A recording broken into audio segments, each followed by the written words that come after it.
My name is Deborah Doyle. Hello, everybody. Welcome to the Virtual United for Libraries virtual gala tea sponsored by OverDrive. My name is Deborah Doyle. I'm the chair of Sonoma County Library Commission in California and the president of United for Libraries. And so I'm having some iced tea on this warm California day. I hope everybody is having a suitable beverage um, for their own part of the country. I want to thank you so much for joining us this afternoon. For those of you who attend ALA conferences, you may have been to one of the United for Libraries authors' teas before. They're a fabulous tradition going back 20 plus years. We're delighted to be able to bring this virtual event to such a wide audience, and we give our sincerest thanks to OverDrive for making this event possible. We also want to thank our publishing supporters who are bringing these authors to us today: Penguin Random House, HarperCollins, HTP Books, and Ingram Content Group. Today's author tea will feature Celine Myers, Tim Sullivan, Ann Packer, and Megan Mujumdar. It will be moderated by booklist Donna Seaman. And now I'd like to introduce Steve Potash. Steve is the president and CEO of OverDrive, a company that he founded in 1986. Under his leadership, OverDrive has become the leading digital reading platform for ebooks, audiobooks, and other digital media for libraries, schools, government agencies, corporate learning centers, and colleges and universities worldwide. He's an award-winning pioneer in the digital content and distribution industry, and in 2000, he launched OverDrive's flagship digital content distribution hub. It's one of the largest B2B catalogs in the world for institutional buyers of ebooks and other digital media in over 100 languages. He's a graduate of the Ohio State University and Cleveland Marshall College of Law. He was also a founding member of the Open eBook Forum and a contributing author for the industry standard ebook format EPUB specification. I think standards are very important. In addition, through his collaboration with federal and state agencies, Steve has worked extensively for improved digital media accessibility for the visually impaired. Welcome, Steve. Thank you so much, and over to you.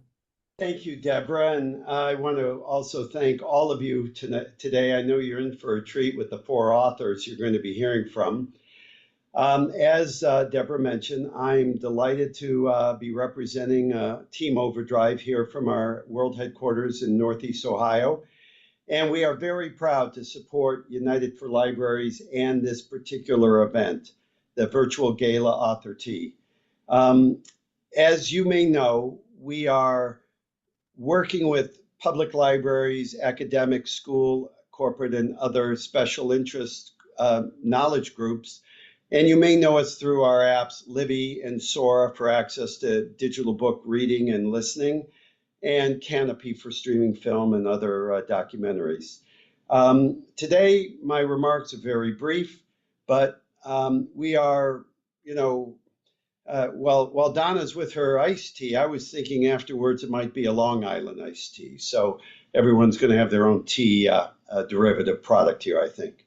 I'm very excited that we are joining this event today because we are a mission-based company, and with the great honor of representing so many communities and helping you deliver on your mission, access to books, making it affordable, sustainable access models. We are your advocates on all things for libraries and the readers in the communities you serve.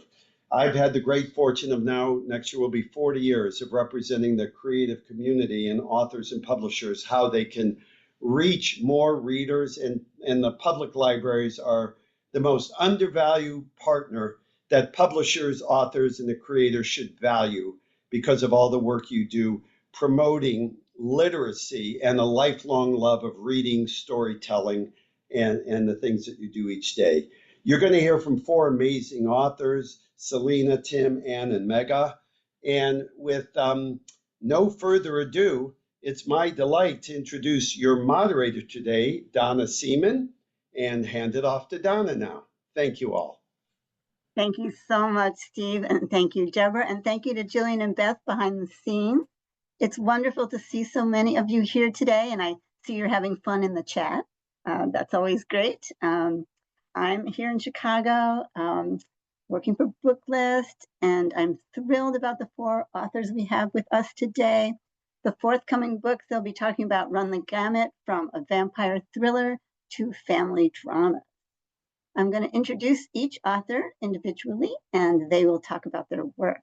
Now, you'll see, at least it's on the bottom of my screen, a Q&A box. That is where you can enter your questions for the authors. If you have a question for a specific author, please name that author. If it's kind of a group question, that's cool too.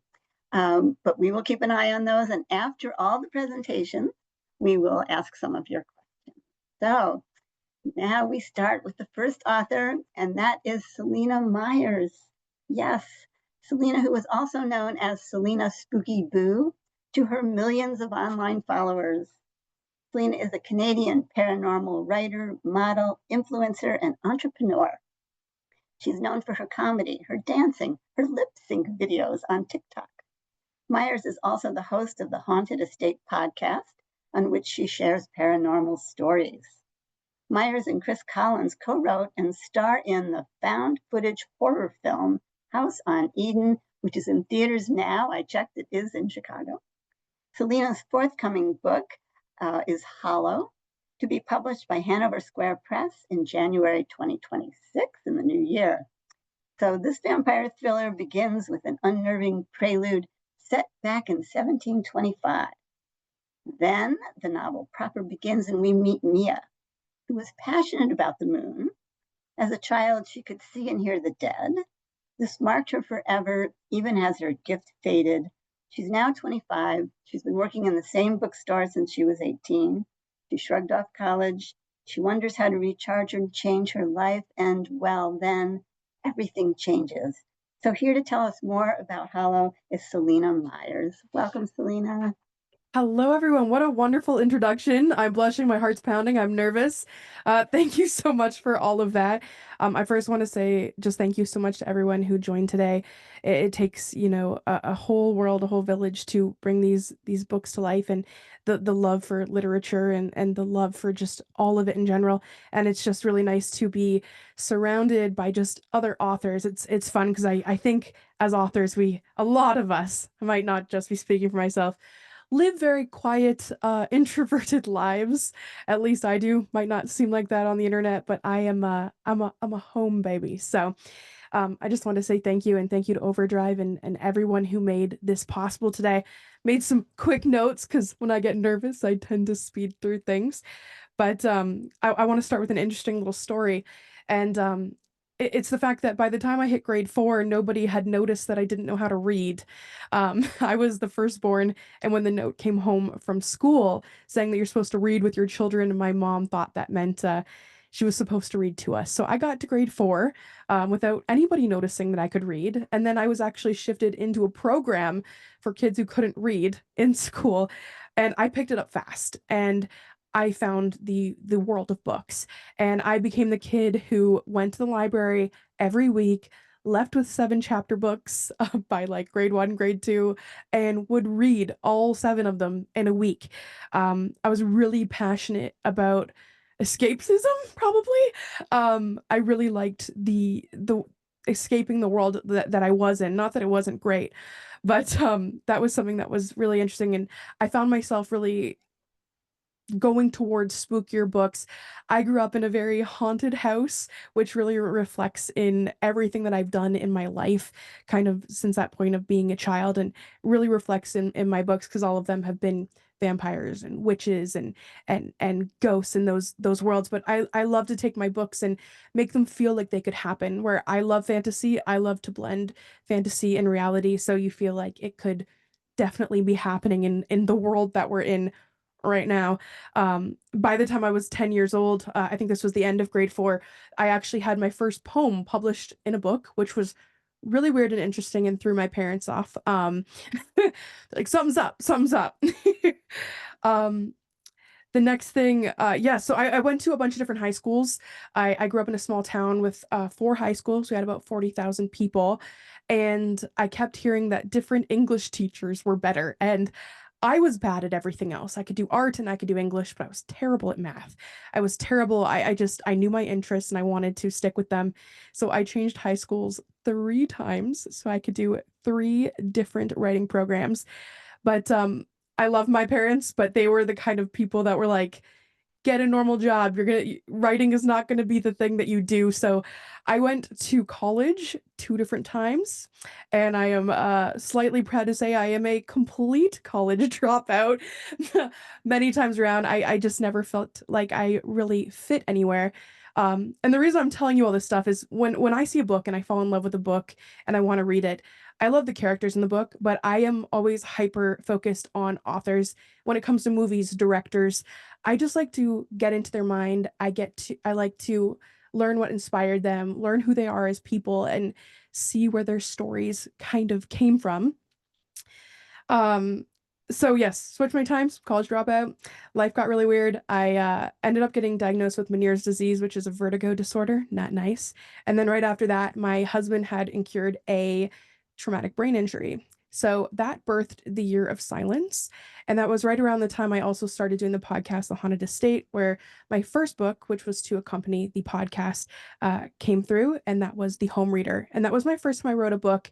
And that was the first time when I realized that that was definitely 100% what I wanted to be known for if I was known for anything.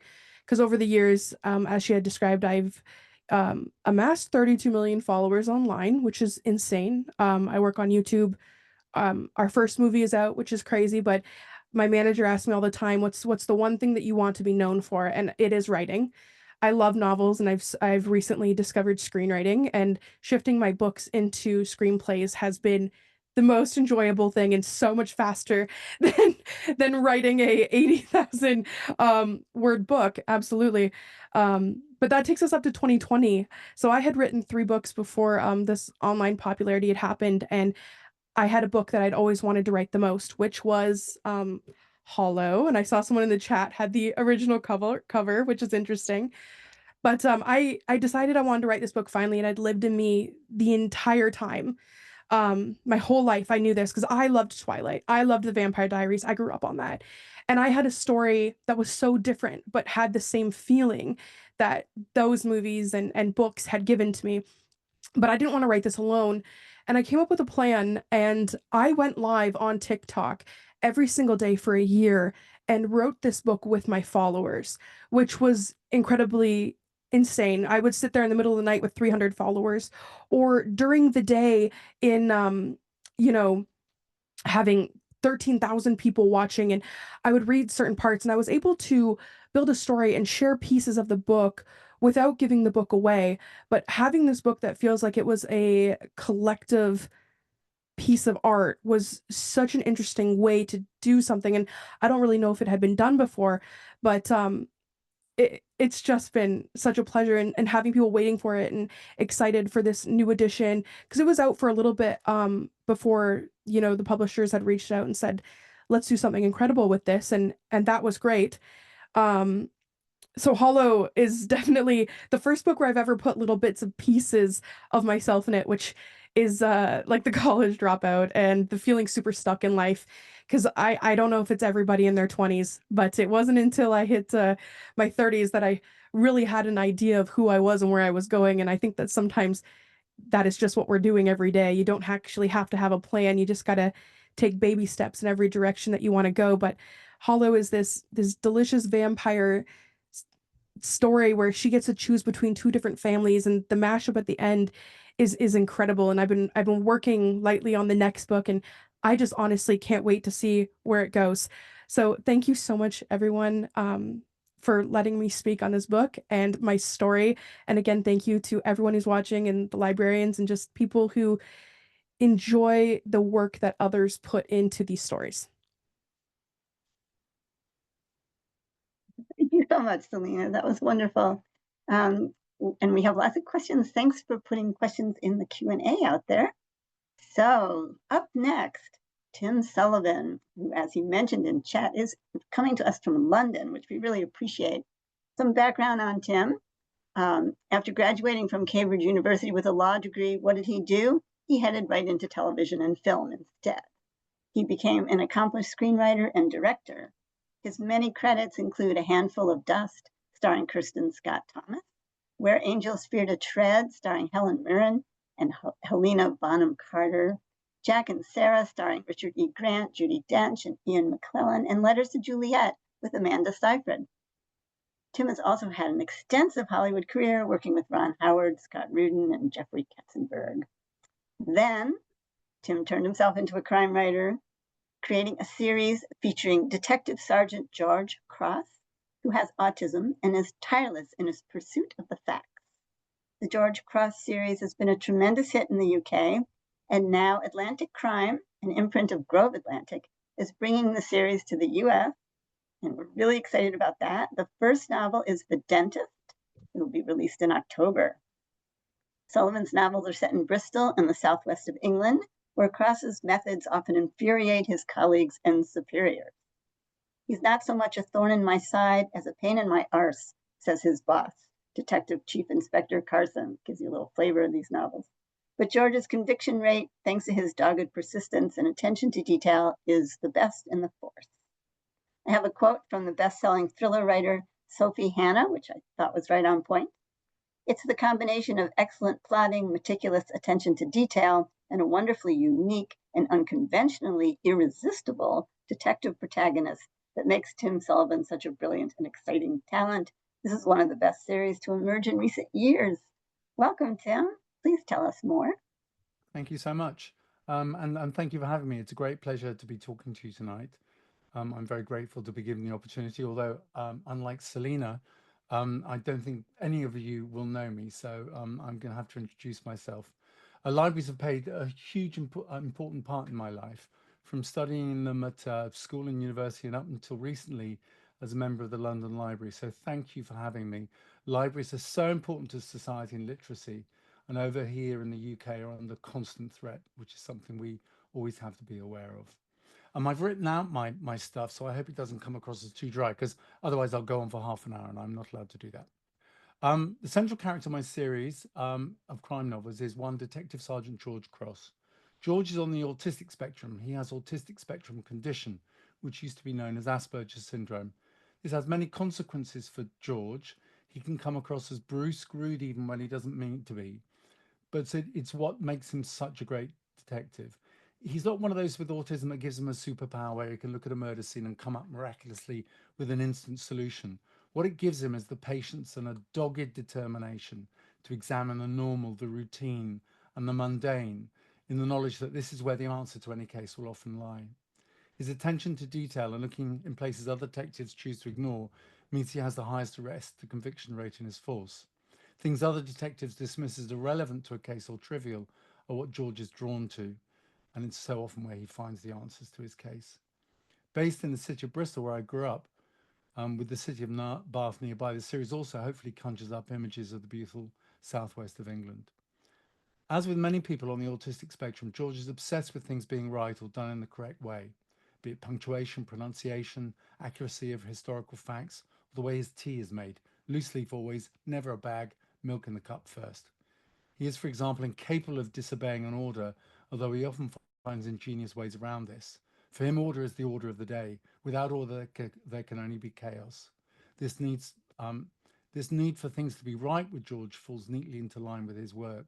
He needs the right thing to be done, the right person to be arrested and convicted. In many ways, he fits into a long tradition of detectives on the spectrum, from Auguste Dupin to Sherlock, Poirot, and arguably Maigret. Many fictional detectives would now be considered to sit somewhere on the spectrum. George is quite a challenge to write because there are certain rules I have to abide by, which is at times frustrating for me as an author, but they have to be abided by for him to remain authentic. And the authenticity of his autism is hugely important to me, and thankfully has resounded well with the autistic community thus far.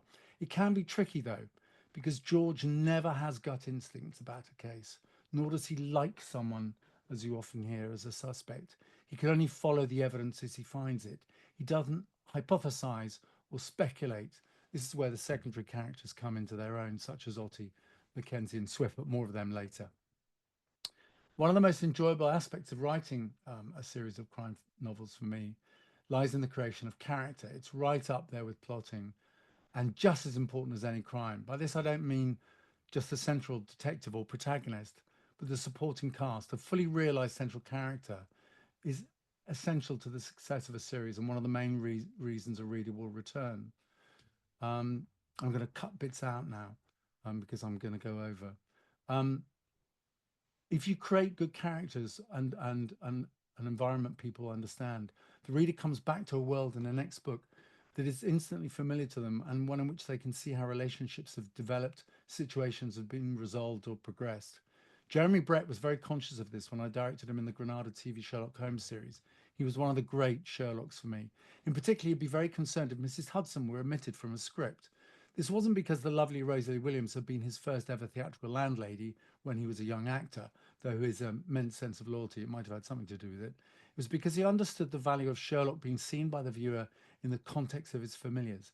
This didn't just apply to Mrs. Hudson, but also Watson and Inspector Lestrade, amongst others. Readers over here really seem to be responding to George's character. This is deeply rewarding for an author. His character is my main drive and preoccupation when writing. Your characters can be so surprising for you, even as an author, if you give them enough rein. It's fascinating to see where they can take you. I don't plan, for example. I simply follow George wherever he takes me in the case. I don't know. All I know is who's dead. I don't know who's done it or why it was done. In the second draft, I'll add a layer of complexity that I didn't have a chance to see in the first draft. I feel that a strong narrative drive is essential in crime fiction. It's what keeps the reader hooked, hopefully. George navigates his way through life and work with the aid of a small group of friends and colleagues. An amateur self-taught church organist, he practices in a local church for free and retaining the instrument. Again, another self-taught skill. The local priest Stephen has become something of a confidant and support for George, although George doesn't necessarily recognize this. The frustration for the priest is George's refusal to play at any church services. As an atheist, he believes it would be an act of profound hypocrisy. His father, Raymond, who has pretty much brought him up single-handedly, is the one person in the world who understands George, and their relationship is close and touching. This is then challenged by the re-emergence of his mother in their lives in book 3. At work, his partner Joe Ciotti is initially reluctant to work with him, but comes to not only respect his working methods, as eccentric as they are, but also like him. She becomes his conduit between cases and politics, and the politics of the police force. But at times she becomes fed up with being his apologist and tells him so. She also finds his habit to think he's an expert in everything more than a little wearing. George is in many ways an outsider to society, so it's no surprise that at work he's often drawn to cases of society's outcasts, victims who had never had a voice in life and certainly don't have one now. He has a deep-seated need to give them a voice. So it is in The Dentist, the first book, which is published in October. A homeless man is found beaten to death on Clifton Downs. It's quickly dismissed as homeless on homeless by the police, but George spots a bag of strong cider next to the victim's body. If it had been a random act of violence by another homeless individual, they wouldn't have left the alcohol, he argues. The other detectives argue it was left in the heat of the moment, but George doesn't believe this. The victim may have died on the streets of Bristol penniless and possibly alcoholic, but he had a life before that, a life that may well have some bearing on why he's ended up dead in this way. As George uncovers who this man is, he discovers a related unsolved murder from 20 years before. Needless to say, he ends up solving both. My background is as a screenwriter, as you've just been told. I've worked on many Hollywood films, Shrek 4, Letters to Juliet, more recently My Little Pony and New Generation. I often joke that having co-produced and co-written My Little Pony, there was only one place left for me to go, crime fiction. Ha ha. I found the writing process very difficult to writing movies. It's partly because there's a lot more freedom writing prose. Also, with movies, I tend to have a firm plan as to what I'm about to write. I don't do that with crime novels, which I think means that the character George, the reader, and myself are all discovering things at the same time. The reader's never ahead of the detective or witness to things the main character isn't. I myself don't like it in movies. I don't know what you think. When the audience is ahead of the story or knows more than the protagonist, it's not a golden rule. Some filmmakers do the opposite to great effect. It's just a personal choice. My titles are fairly prosaic, deliberately so. They're all taken from the occupation of the victim. So after the dentist, we have the cyclist, the patient, the politician, the monk, the teacher, the bookseller, and next summer, if I get back to work, the tailor. In a sense, the consistent simplicity of these titles is a reflection of George. These are the titles I imagine he would come up with. Nothing elaborate, nothing fancy, but I hope they might pose questions for the reader as they pick up the book, such as who on earth would want to kill a Benedictine monk, or a bookseller. I've come to love my central character, George, which I think is probably a good thing when writing a series of books. He has his foibles and can be irritating to those around him, but never intentionally. One's main character has to be drawn well enough for the reader to get to know him so they're able to anticipate his reaction in certain scenes as they're happening. For example, one of Cross's great skills is the way he interviews people, because he doesn't really respond to their emotions. He just reads them and pushes them. I think readers respond to George's tenacity, his belief in justice, but also his vulnerability.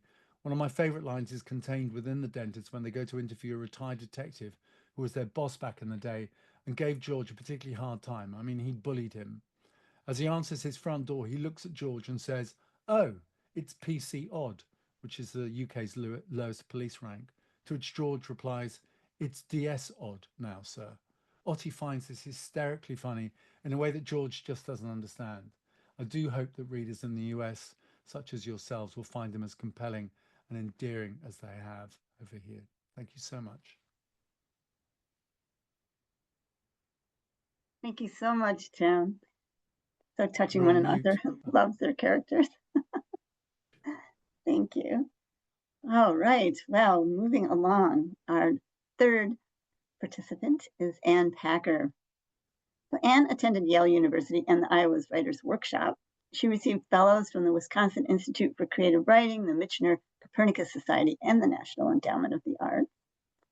Ann is a highly acclaimed author of 2 short story collections, Swim Back to Me and Mendocino and Other Stories, and 3 best-selling novels, The Dive from Clausen's Pier, which received the Kate Chopin Literary Award, Songs Without Words, and The Children's Crusade. Her short fiction has appeared in The New Yorker and in the O. Henry Prize Story anthologies. Booklist's starred review of The Children's Crusades describes this family saga spanning 30 years as an elegantly written, extraordinarily compassionate tale and a masterful portrait of indelible family bonds. That was in 2015. So those of us that are Packer fans have been waiting a little while, but Anne takes her time on books and it shows. We are now be rewarded with Some Bright Nowhere, beautiful title, which will be published by Harper at the start of the new year. This portrait of a long, steadfast marriage, now complicated by illness and the expected and wholly unexpected demands of caretaking, is instantly magnetizing. Some Bright Nowhere inspired Meg Wolitzer to write, "Some Bright Nowhere is a novel that draws you in deeply and holds you there. This is a heartbreaking novel that actually made me happy. Happy to have known these characters and watched them work through the puzzle at the heart of the story, and to have lived with them in their world as long as I did. It's a wonderful book." Welcome, Anne. Thank you so much. I'm so glad to be here with all of you today. And Donna, I just have to say, it's so nice to meet you after reading your incredible byline for so many years and admiring your reviews. So it's very special. I want to say thank you to everyone who's watching and to everyone who worked behind the scenes to make this event possible. And of course, thanks to United for Libraries and the ALA. Like Tim, I'm going to read my remarks.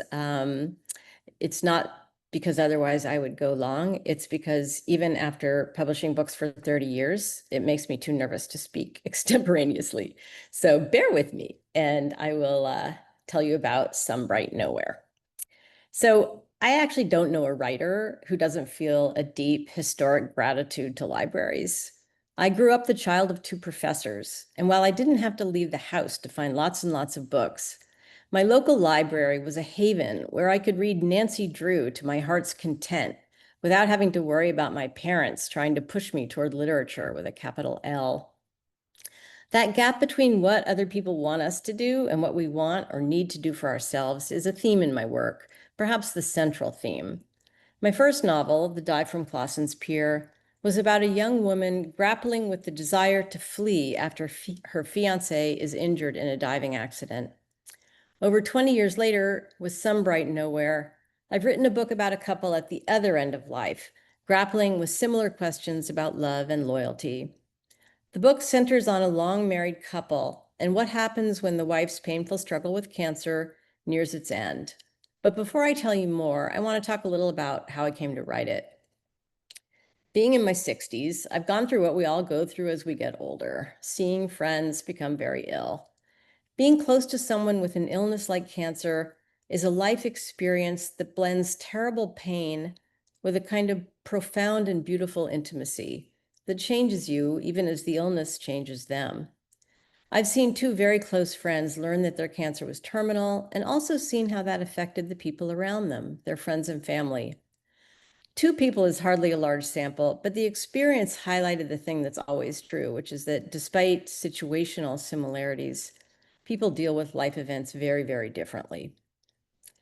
I never base my characters on actual people, and neither of my friends nor their families inspired the characters in Some Bright Nowhere. But a conversation I had during the early days of one friend's illness did inspire me. A mutual friend mentioned that she'd heard of a situation where a dying woman's husband was deemed inadequate to the task of caring for her during her last days, so two of her friends moved in to do the job. This conversation happened almost 20 years ago, but I remember it vividly because of how much it shocked me. I've thought about the story off and on ever since. About 6 years ago, I started to imagine using the idea as a springboard into a novel, and I fairly quickly began to picture the characters: a woman who was dying, her two closest friends, neither currently married, and her husband. When I start a novel, I don't know much beyond a basic situation and shape, maybe a scene or two. I never outline, I just start writing sentences, and if I'm lucky, they build into something that intrigues me and prompts me to write more sentences. That's what I did 6 years ago, imagining a novel that moved from one point of view to the next. I wrote 8 pages from the point of view of the dying woman herself. Then I moved on to one of the two friends and wrote another 10 pages. I was going to keep going with the first friend, then switch over to the second friend. And finally, maybe 50 pages before the end of the book, I would switch to the husband's point of view. I even had an idea of a scene involving the husband and the wife on the coast of Maine, which is where I spend summers and where I am right now. But long story short, I couldn't do it. I ran out of steam barely 20 pages in. I abandoned it and worked on other things that I also abandoned. It was not a happy time.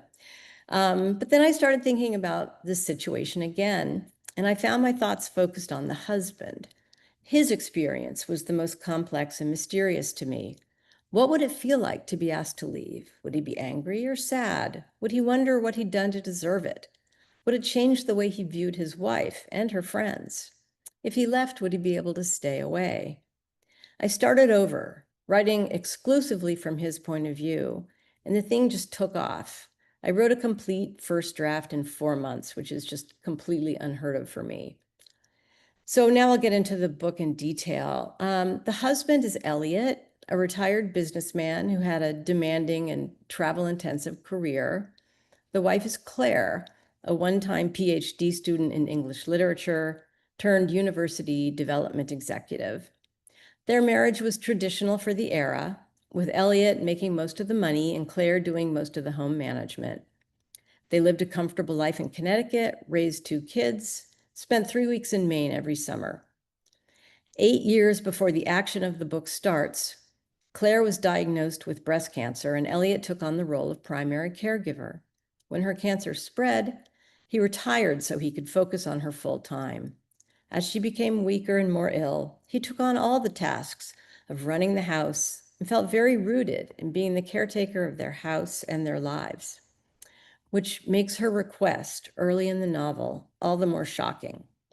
Claire wants her closest women friends to move in and for Elliot to move out.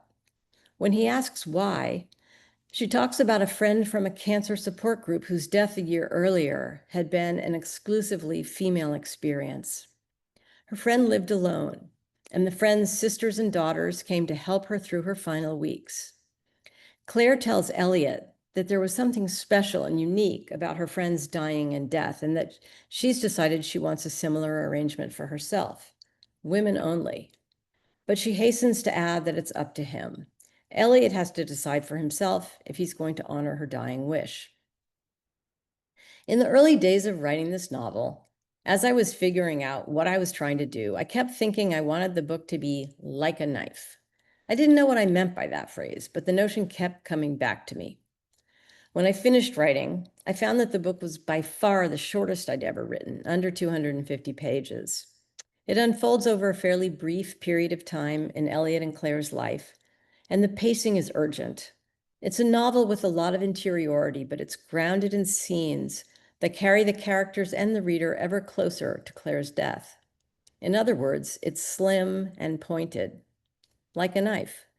I only understood what I'd meant by that phrase after I'd finished writing. Another indication that I work intuitively, which is hilarious for someone who's insanely organized in real life. Or maybe it makes all the more sense because I'm very planful, to a fault, perhaps. If you could ask my family about that. Anyway, sorry. A few years after my first novel was published, I was at an event with some other writers and mentioned that I had a new book coming out. One wise guy jumped in with, "Oh, another fun and lighthearted romp, I assume?" So I acknowledge that I tend to write about some of the harder, darker parts of life. I've had people ask why I don't write about lighter stuff. I've even had people suggest that my books might be more popular if I wrote about lighter stuff. But here I am with a novel centered on an impending death. All I can say is that you write about what you think about, not about what might make for a popular book. And beyond that, while this is a book centered on an impending death, it's also a book about marriage and family and friendship, about gender roles, and in a small way about the coast of Maine, where even in its earliest iteration, I knew that the husband and wife would have a key scene. And that's true in the final version of the book. Elliot carries a terribly weakened Claire out of a small rental cottage to a pair of Adirondack chairs on a bluff overlooking the ocean. That's not the very end, but it's where he and the reader begin to understand why she really wanted him to leave. And it's as good a place as any for me to stop now and turn it back over to you, Donna. Thank you so much, everyone. Thank you so much, Claire. You had us spellbound. That was wonderful. All right, well, okay, next up, we're so fortunate to have everyone here today. This is a marvelous author tea. We have Megha Majumdar. Born and raised in Kolkata, India, Megha moved to the US to attend Harvard, where she studied social anthropology, then earned a master's in anthropology at Johns Hopkins. Her first book, the novel A Burning, was a Carnegie Medal for Excellence finalist. It was also nominated for the National Book Award and the National Book Critics Circle John Leonard Prize for first novels. A Burning was named one of the best books of the year by the Washington Post, the New York Times, NPR, The Atlantic, Vogue, and Time magazine. Megha's many honors also include a Whiting Award. In a starred booklist review of A Burning, Terry Hahn concludes, Majumdar presents an electrifying debut that serves as a barometer measuring the seeming triviality of human life and the fragility of human connection. Megha's second novel, A Guardian and a Thief, will be out in October, published by Knopf. It is set in a near future Calcutta, besieged by worsening climate crises. This exquisitely wrenching second novel pits a starving thief against a privileged family about to leave for the US. It too has received a starred booklist review from Terry Hahn, who writes, Majumdar brilliantly blurs right and wrong, ethics and legality. In such frenzied time, who is the guardian and who is the thief can never be clear. Megha, thank you so much for being here today and telling us more about your new book, and congratulations. Thank you so much, Donna. It's such an honor to be included on this panel. I feel so inspired just by the range of work that we're all doing. And I'm really grateful to be in this room of people who champion books and libraries in a very difficult time. So thank you for all that you do.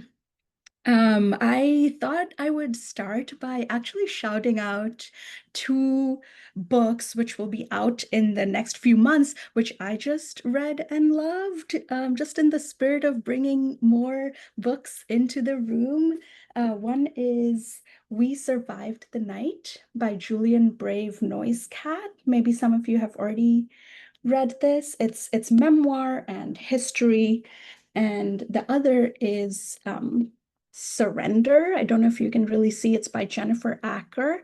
This is a novel, and I felt that these are so beautifully in conversation. They're about the continuity between loving family, loving community, and loving the land. I really loved them. So my new novel, as Donna said, is called A Guardian and a Thief. This is what the cover looks like. It publishes this October, like Tim's book. I grew up in Kolkata in India, and libraries helped me keep up with my love of Nancy Drew, just like Anne. I read so much Nancy Drew, so much Hardy Boys, so much Sherlock Holmes. And I wrote this novel at various New York Public Library and Brooklyn Public Library branches. I'm amazed by the life of libraries, where you see people come in to prepare for job interviews, connect with immigration information. Libraries are really the best of what our society can be. A Guardian and a Thief is a novel which I hope is about the best and the worst of who we are and the really unstable borders between the two. It's a novel set in near future Kolkata, which is wrecked by climate change and food scarcity. And in this situation, there are two families who are each seeking to protect their own children, and they find that they must battle each other. I can tell you a little bit about how I came to this book. I think of this book as having three roots, and I'll try to go over them really quickly. One, so my hometown, Kolkata, is one of the cities in the world which has been most profoundly affected by climate change. Very scary UN IPCC report came out a few years ago with details of how Kolkata has grown hotter. It's predicted to flood more, endure more storms in the next 50 years. And I was reading that report and I was thinking about, I have a memory, a childhood memory of going to see the Pixar movie Monsters, Inc. with my mother in the summer of 2001.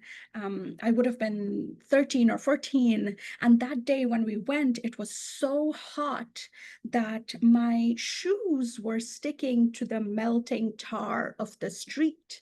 I remember that feeling of my shoes sticking to the street. And from that memory, I imagined a future where human bodies struggle to cool themselves and where we might need things like cooling garments.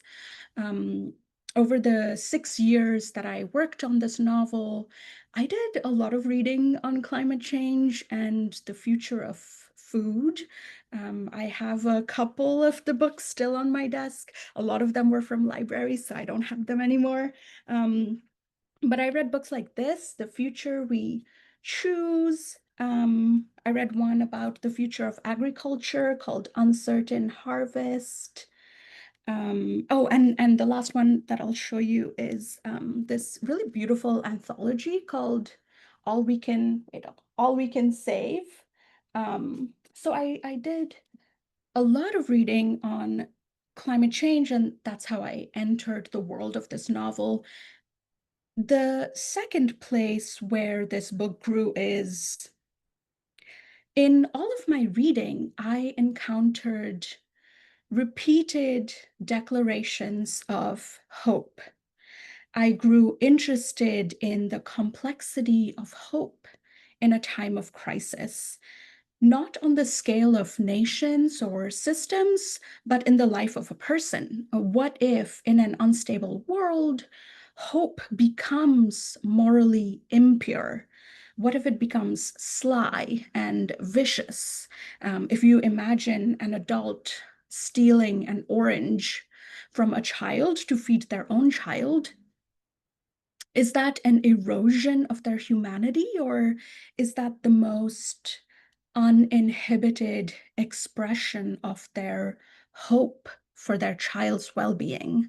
I think that's something that I'm obsessed with as a writer, is our moral selves and the limits of those selves. And finally, the third place where my book found its shape was I had my son in 2021, and becoming a parent really helped me find the emotional core of this book. Before that, I'd been trying to make a different plot work, centering on an adolescent. And after having my son, my perspective completely shifted. I began thinking about a child and her mother. Who is the mother? I began thinking about, how do parents live with the knowledge that one day we will have to say goodbye to our children? How does this knowledge make our love more ferocious? And if that love becomes mean, is that still a love that we can be proud of? So those were the thematic origins of the book. And from a craft perspective, I love thinking about plot and story. What makes a story immersive? The iconic writer Amy Hempel said in an interview once that she always assumes that the reader is dying to get away from her story.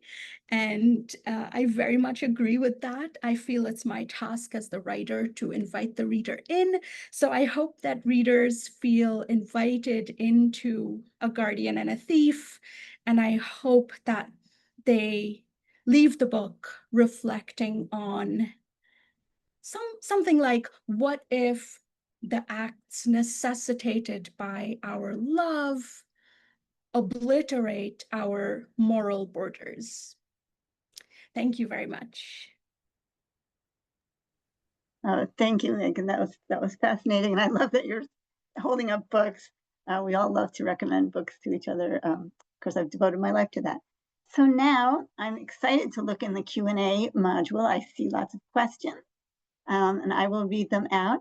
So I'd love to invite all four of you wonderful authors to come on camera, and we'll get a chance to talk. I will share these questions. You can answer them and talk to each other, whatever you want to do. We have some time left. So I guess I'll start in the order in which you each presented, which was so wonderful. So Selena, there are a couple of questions for you. One, are you going to be on book tour? And the second half is, do we have future books to look forward to from you? Yes, so book tour is definitely something that we have been talking about. We're gonna have a newborn here in the next couple weeks. So hopefully right after that we can start talking about what's gonna happen in that first quarter of the year. And when it comes to new books, I'm never not writing down a million different ideas. Some are a chapter in, some are a paragraph, and some are almost done. But there will definitely, hopefully, always be something in the works. Good news. One more question for you. Do you think you'll write children's books ever? Absolutely. And I had to be honest, when I was younger, I used to go to the library every week, as I said, and there was this one book, and I would take it out. I swear no one else got to read it. And it was The Witch Underneath the Stairs. And I loved this children's book. And people have asked me, now that I'm stepping into this mom era, if I will do like children's books. And I think there's definitely room for some spooky kids books, very, very sweet, cute little ghost books. So I'm definitely hoping that the future will hold that too. Thank you, Selena. We'll probably circle back.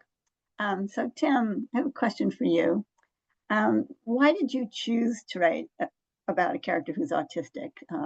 Did you model George on someone you knew, or how did you pose that challenge to yourself? I've always been fascinated by autism, particularly in the workplace, and particularly where it's misinterpreted. People's behaviors are misinterpreted. It's fascinated me that autism, with George, like with so many autistic people, his condition is his gift.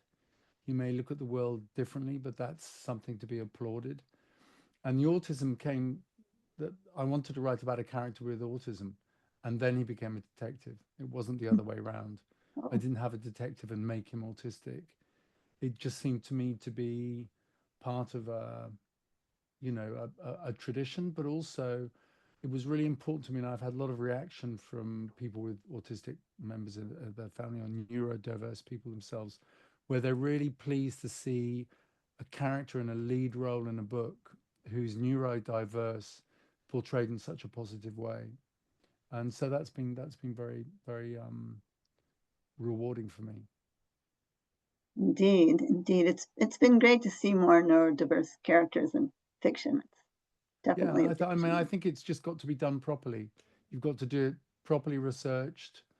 You can't, one of the rules I have with George is we never laugh at George. We often laugh at people around him or at things he says unintentionally funny, but we never laugh at his condition.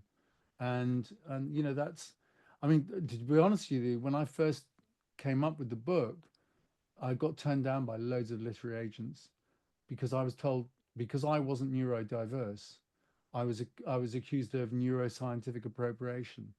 So that's when I self-published, and I said to my wife, if the autistic community pushes back, I'll stop. And within 4 months, we had over 200,000 downloads as a self-published author. So that kind of answered the question, really. Indeed, indeed. That's great. Thank you. So for Anne, I see that I think a lot of our questioners are writers and aspiring writers. So there's sort of a craft question for you. What are some tips for writing with different people's perspectives?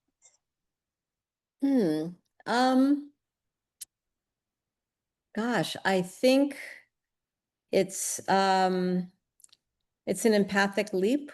I think it's about imagining other people's experience and having the desire to fill that idea in with detail. Like if you have an idea of a kind of character that you want to write about, like in my book, this couple in this situation. So that's bare bones. So how you get from there to actually having characters move around on a page and seem like real people, it seems to me is about, it's about having paid a certain kind of attention to the way people are. That sounds kind of broad. And then also being willing to, well, I can only advocate my method, which is see what happens when you try writing it. In other words, write those sentences and find out if they take you to a place where you're starting to actually believe in this character that you're creating. Yeah, I thought it was so interesting what you went through with Some Bright Nowhere, where you had to find your way to the husband's perspective. So Interestingly, if I can just very quickly add one sort of funny detail, when I did it first and I was going to rotate among the different points of view, the characters were named different things from what their name. It was not Elliot and Claire. It was Tom and Amanda. And I had to change the names in order to sort of cast off what I'd already invented about those people and, have a kind of a clear palette to, begin from the bottom up. Anyway, I don't want to take more time, but yeah. Oh, we have time. Oh, that's great. Thank you so much, Anne. So Mega, here's a question for you. You studied anthropology in depth, apparently. How did that, or has that influenced your fiction in any way? Is there any connection there for you? That's a beautiful question. I hope there are other anthropology students in the room. I think, yes, absolutely. Contemporary anthropology is all about seeking to understand how other people live, but also very importantly, knowing that we can never fully understand another person's experience. So that play between seeking to understand and knowing that there are borders to that understanding, that feels very important to me as a fiction writer for trying to imagine other people's lives and making that empathic leap, as Anne was just saying. That's great. That's great. Let's see what else we have here. I think questions for all of you, a lot of interest in writing. One attendees said that they're returning to writing after getting frustrated back in her teen years. This person's now in their 50s. They want to write essays using humor and life experiences as the child of a mentally ill mother before her illness was really understood. As an ADHD writer, how do I stick to an outline without adding in too many tangents, but conversely keeping it interesting? So, advice about trying to make your point, but not get too limited by your outline. I know some of you, Anne, you said you never worked from an outline.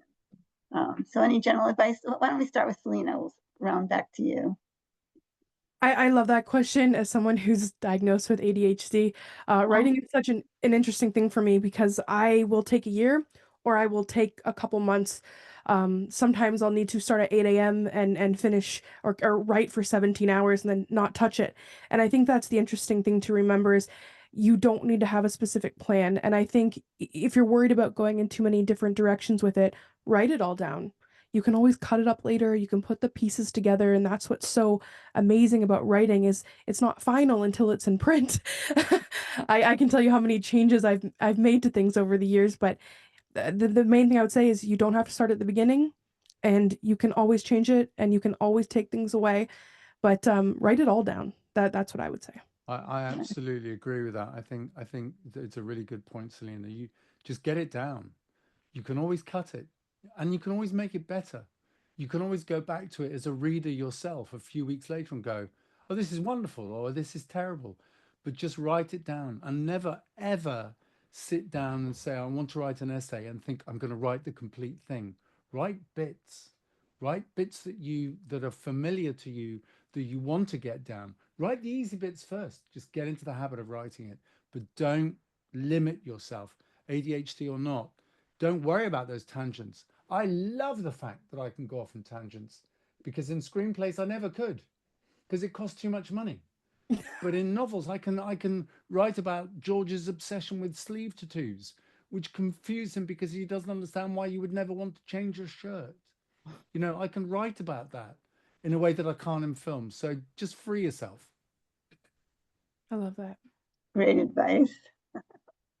I love that too. So Tim, while we're talking to you, we had a question about switching from screenwriting to fiction. What was a particular challenge for that? Particular challenges, I didn't understand what a thing called the authorial voice was. And in screenplays, it's full of bloody authorial voice. You've got authorial voice all over the time because you're trying to persuade people how to act in your movies, how to direct your movie, what your movie looks like. But the main problem I had was rhythm. Screenplays have a different rhythm to books, and I found that in my first drafts I was very episodic. But what I do get told a lot is my books have a lot of sense of place and dialogue, and the dialogue is good. Well, I'd like to think the dialogue is good because I've spent 35 years writing it. It's my bread and butter. So there are certain transferable skills, but it's a very different art, and you've got to be quite disciplined as well as free. But you don't have all this input of people saying, there's not so much pressure on you budgetary wise, cast numbers of extras, settings, locations, as you have even in animated movies. I didn't realize this before I worked on Flushed Away. I went, oh, we could go to this palace, and they went, we haven't got a palace. And I went, you just make it up in the computer. And they went, we have a budget. All these sets in the computers cost hundreds of man hours. You can't just suddenly come up with a palace. So it's been fascinating. So interesting. And this makes me want to ask you about the visual in fiction, about description. We talked about dialogue, how important that is. But you're also, and Megan, you too, are the descriptions, the place, the people are so important. Can you talk a little bit about that? I know we're close on time here, but let's give it a try. Let's see. Do it well. I think it's a similar answer to the previous question about writing from other points of view, which is just attention. Yes. And obviously you have to be selective about what you describe. You don't want to describe everything in the world, or the reader won't be able to pay attention to anything. I think that I would say my best advice for a writer on description is choose the things that are important to your characters and don't just randomly describe. Great. Mega, a last word here. Oh, one fun thing that I like to do, which you can all try, is next time you're taking a walk in a very familiar place, like your neighborhood, try really looking at everything. What do the doors look like? What does the sidewalk feel like? Is it up and down? What are the trees? Do you know the names of the trees? I think just training yourself to pay attention helps you excavate the layers of familiarity and see what's beautiful and interesting and strange. And that might be fun to do. Oh, I love that. Yes. So art is about paying attention. It's about freeing ourselves too. I think we have to bring this to a conclusion, but I want to thank all four of you for your spectacular presentations, your beautiful books, your conversation. Thank you everyone out there who participated in any way you felt inspired to participate. Please read these books. Please support your libraries. And thank you, everyone. Thank you so much. Thank you so much, Donna. Thank Thank you. you. OverDrive too. Thank you. Thanks so much. Thank you. Bye.